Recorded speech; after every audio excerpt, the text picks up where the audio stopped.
Hey everybody, my name is Macy Brown and I'm going to be talking about my infancy to adolescent development in life.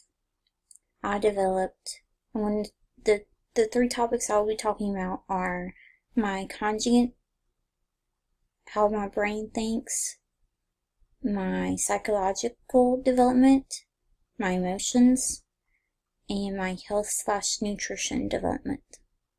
All the way from the beginning of life to adulthood. I'm going to start with infancy to toddlerhood.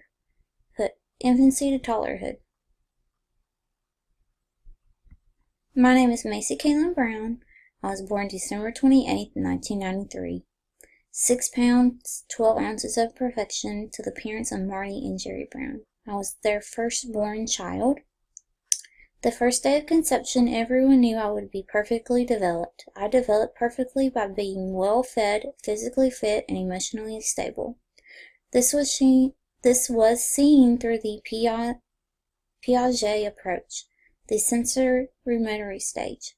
The first stage is when infants learn through their senses and motor activity.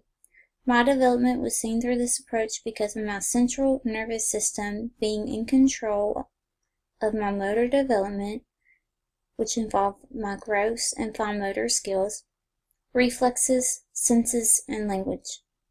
My senses that I used were being able to see, hear, touch, taste, and my language. My first language was crying, and later on progressed into babbling, which was my first babbling words were mama and dada. And then along with that, my sense of object permanence began to develop due to my mother. She was there when I needed her, however sometimes she was not there, which allowed me to independently grow.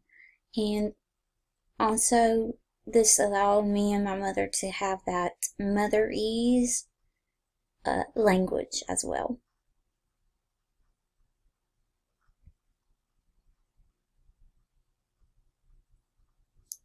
Next, I'm going to talk about my early childhood, which is 3 to 5 years old. 3 to 5 years old is when you begin your preschool years, is when you begin to go to school. My world became obsessed with dancing and later on competitive swimming. These activities helped keep my carby diet and sleep in balance. The more active I became, strengthened my zone of proximal development, Vygotsky. The strength of my zone of proximal development gave my teachers a better sense of how to teach me by using scaffolding. My teachers and parents became a team that would help me grow. This team is Team Macy. Team Macy not only used scaffolding, but also the behaviorist approach, basic mechanics of learning, which involved classic and operant conditioning. This could be seen through potty training, good grades, and behavior. However, at age 5, I was diagnosed with type 1 diabetes, and this affected me greatly in my middle childhood and adolescent years. Here below are some pictures of me. A picture of me at age 5 when I did dancing. To the right is a picture of my sugar checker that I have around with me constantly. I check my sugar up to 5 or 7 times a day. And then on the left side is my injection, which are called shots, and I took a shot up from 5 years old to when I was 17, and I did shots for anywhere from 5 to 7 times a day, just depending on my blood sugar.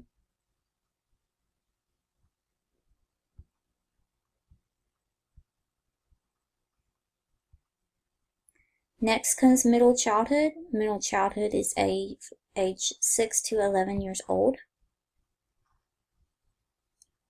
I'm so blessed for my childhood friend and competitive swimming because of what they have given me, which was normalcy. The world I lived in had truly been destroyed because I was diagnosed with type 1 diabetes. It destroyed my conjugate ability to learn, health, diet, and emotional well-being. This can be seen in my information process system, conjugate neuroscience, social context, and my behavior. For example, my parents became an authoritative figure in my life, which made me change my lifestyle. This greatly affected my sense of self, but improved my trust versus mistrust with my parents. This relationship has strengthened my life development in all aspects. They had to be overprotective because I did not know how to manage my diabetes at this age. This hurt my independence because I became dependent on them for almost everything. This was seen in my personality because I had become a slow to warm up child/student. The authoritativeness also took place in the school system. It took place in the school system because I had a 504 plan, which gave my teachers and me a better understanding of my learning disability. This could be seen through the conjugate neuroscience and information process approach. This allowed teachers to make adjustments and accommodations for me.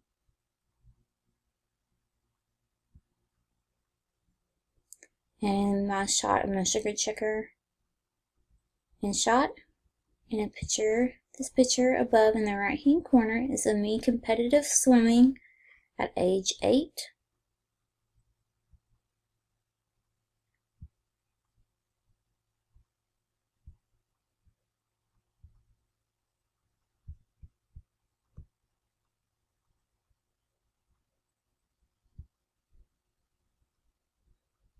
And in the upper left hand corner is a picture of me and my childhood friend. I was in 4th grade and we were going to the Coca-Cola factory.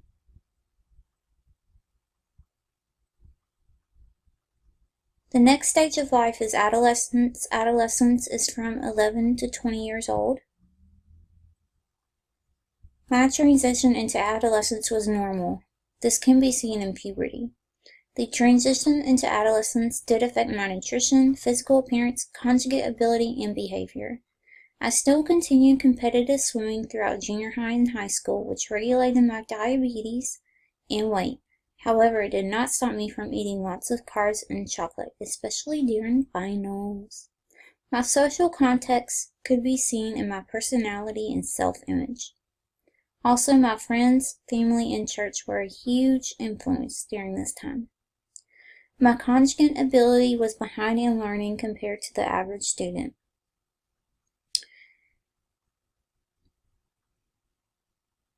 Since my conjugate ability was behind, it had affected everything. It had affected my development in my adolescent years, but with the help from my parents, teachers, and friends, I survived. Here are some pictures. I have my sugar checker and shot. However, when I turned 17, it was my junior year of high school, we made the transition to the pump, which is right here. So from 17 until 22, I am now on the pump.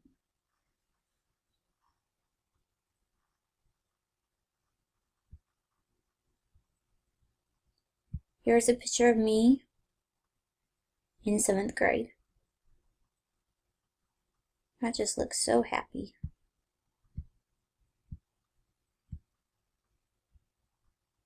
The next stage of life is adulthood. I really love this quote, and this quote is I directly took this quote from the book. It says, what occurs in a child is significant, but it is not the whole story. Adulthood is just the beginning of living.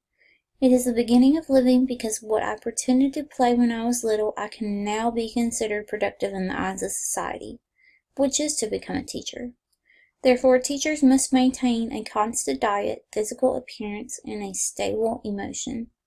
Teachers must uphold these expectations for themselves so that their students can develop normally in all aspects of life. To the right, I have a picture of me at AUM because I'm so excited to be here. Whoop, whoop.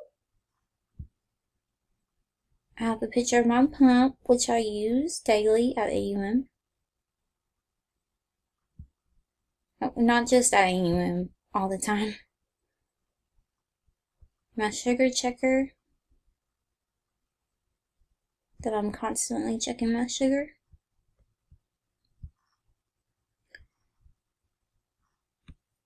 Thank you for watching my slide. I hope you enjoy it, and good luck to your future classroom and good luck to your life. Also, I just wanted to let you know that I did cite directly from A Child's World on my video because all the information I took was from the book. These are not my theories, but I want to give credit where credit is due. Thank you very much. Have a good day.